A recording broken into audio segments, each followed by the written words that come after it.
আজকে আমাদের বেকার ছেলেরা হাহম করে রাস্তায় কাঁদছে, আজকে দিয়ে দিতে পারছে না।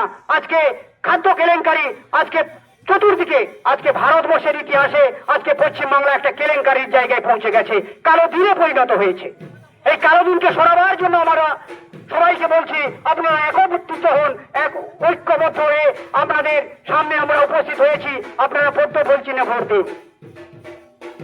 এমএলএ বাড়ি থেকে কোটি কোটি টাকা বেরোচ্ছে, যেটা আমাদের হাতে গোনা যাচ্ছে না, মেশিন দিয়ে গুনতে হচ্ছে। আমরা দেখেছি কয়লা কেলেঙ্কারি থেকে, গরু কেলেঙ্কারি থেকে আরম্ভ করে, খাদ্য কেলেঙ্কারি থেকে আরম্ভ করে, শিক্ষা দুর্নীতি থেকে আরম্ভ করে, স্বাস্থ্য দুর্নীতি থেকে আরম্ভ করে এদের কোনোটাই খেতে বাদ দেয়নি। তাই আমরা বলতে চাই, আপনারা আমাদের কর্মীরা বলছে যে লক্ষ্মী ভান্ডার বাদ দিয়ে অন্নপূর্ণা ভান্ডার আসবে, 3000 টাকা দেওয়া হবে। এটাই মেন কথা নয়।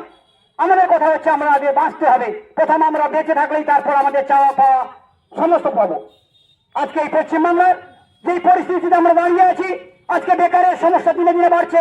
কলকারখানা নেই, আমাদের বেকার ছেলেদের আমাদের পরিযায়ী শ্রমিকের পরিণত হয়েছে। আমরা অন্য রাষ্ট্রে গিয়ে আমাদের বাড়ি, আপনার বাড়ি, প্রত্যেকটি ছেলেকে গিয়ে তাদের জীবন নির্বাহ করতে হচ্ছে। যদি হঠাৎ কোনো বাড়ির বাবা বা মা অসুস্থ হয়ে পড়েন, তাহলে দেখার কেউ নেই।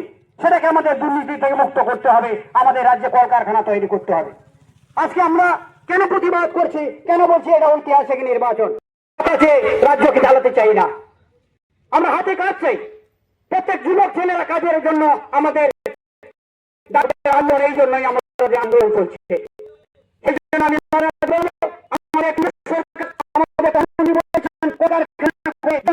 চাকরি ব্যবস্থা করবেন, কর্মসংস্থানের ব্যবস্থা করবেন, মায়েদের সুব্যবস্থা দেবেন, স্বাস্থ্য সুন্দরভাবে থাকতে পারে সেই ব্যবস্থা আপনাদের সামনে করা হবে। এটাই আমার বলার। এই বিষয়টা আপনাদের প্রত্যেকেই জানতে হবে। আমরা 15 বছর এই কুশাসনের হাত থেকে রক্ষা পাওয়ার জন্য প্রত্যেকেই বলবো, আপনারা 23 তারিখ সকাল সকাল গিয়ে পদ্মফুল চিহ্নে ভোট দিয়ে আমাদের ভারতীয় জনতা পার্টির সুযোগ্য নেতা অজিত জানাকে বিপুল ভোটে জয় করবেন। আমরা এখানে বামপন্থী বন্ধুদের বলতে চাই, আপনারা ভোট কেটে তৃণমূলকে সহযোগিতা করবেন না।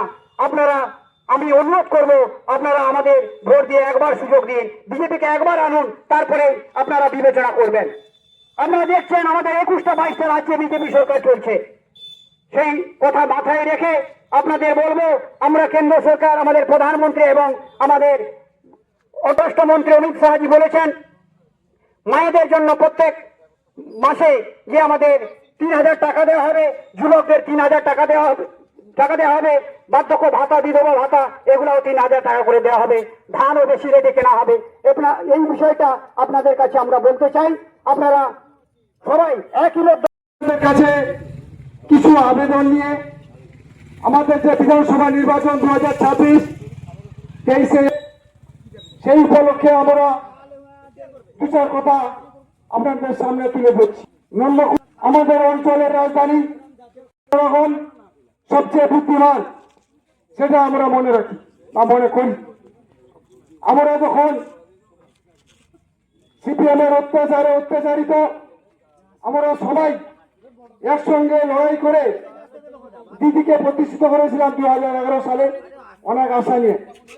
আজকে কিন্তু আমাদের সেই আশা ভঙ্গ হয়েছে।